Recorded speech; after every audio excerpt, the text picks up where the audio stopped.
Powered by the Montana Television Network. This is the 10 o'clock news on Q2, Montana's news leader. Hello and thanks for joining us tonight on the 10 o'clock news here on Q2. I'm Zoe Zandora. We topped the news tonight with a shooting that has left one person injured. At 7 p.m. tonight, a shooting occurred on First Street West and Custer Avenue. According to Lieutenant Cardillo with the Billings Police Department, one person in one car was shot and wounded a person in another car. When officers arrived on scene, they found a male lying in the street with a single gunshot wound. The wounded male was transported to a Billings hospital and is undergoing surgery. 2 persons of interest are detained for questioning. According to the Billings Police Department, there does not appear to be any danger to the community at this point. And this is a developing story. Check back with Q2 on air and online for more details. And in Billings today at approximately 2 p.m., Nicole Lassen, an offender walked away from Passages Community Correction Program. The Passages Community Program is located at 1001 South 27th Street. Lassen is 5 feet 4 inches tall, and she has blonde hair, weighs about 150 pounds, and is Caucasian and has blue eyes. Lassen was sentenced for criminal possession of dangerous drugs out of Yellowstone County and got to Passages on June 11, 2008. The Department of Corrections asks for your assistance in her location. She is considered dangerous and is facing a 10-year sentence for a felony escape. For more information, contact David O. Armstrong at 697-5316. Former President Barack Obama is hitting the campaign trail ahead of the midterm election in November. He made a get out the vote push in California today. Meg Oliver reports from New York. Former President Barack Obama stepped back onto the political stage to rally voters to support Democratic candidates in California. If these candidates win, I am absolutely confident that Washington will start working better. President Obama is trying to fire up the Democratic base in an effort to take back the House of Representatives in November. The fact is that if we don't step up, things can get worse. Mr. Obama had plenty to say about his successor, President Trump, and the current state of democracy. The biggest threat to our democracy, I said yesterday, is not, it's not one individual. It's not one big super PAC billionaires. It's apathy. It's indifference. During a speech in Illinois Friday, Mr. Obama also criticized the Republican Party for not standing up to President Trump. It's not conservative. It sure isn't normal. It's radical. President Trump attacked the speech during a rally in South Dakota. I watched it, but I fell asleep. I found he's very good for sleeping. President Obama's aides promise a fall campaign blitz around the country with stops in Ohio and Pennsylvania.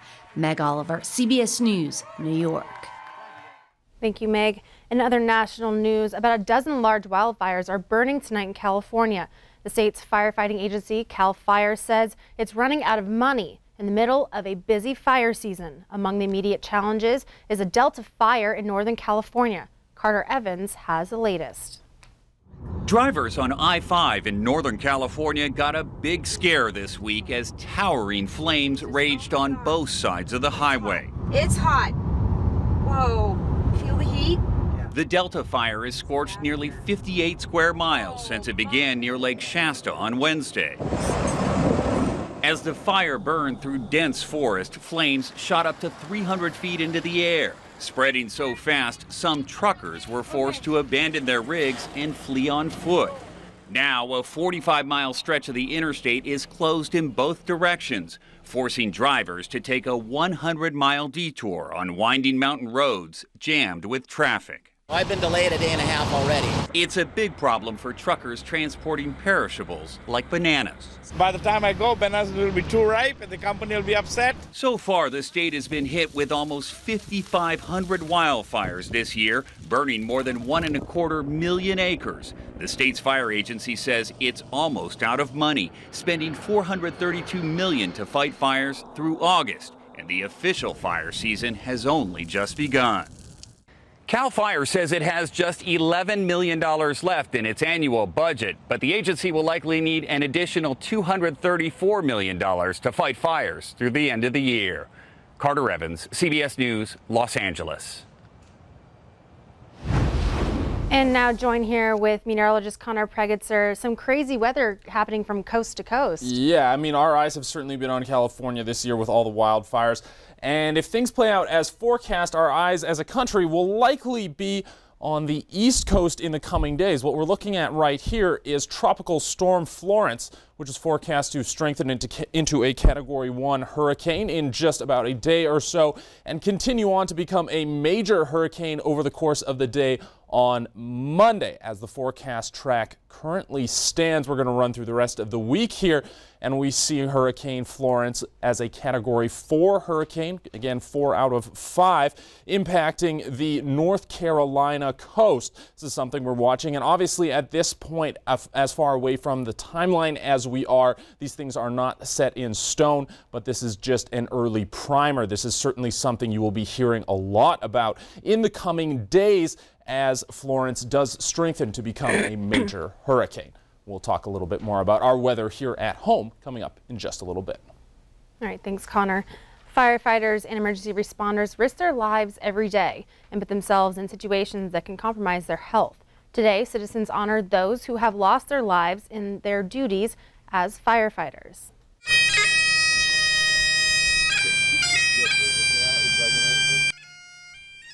The Caledonian Pipes and Drums of Billings helped honor the lost heroes.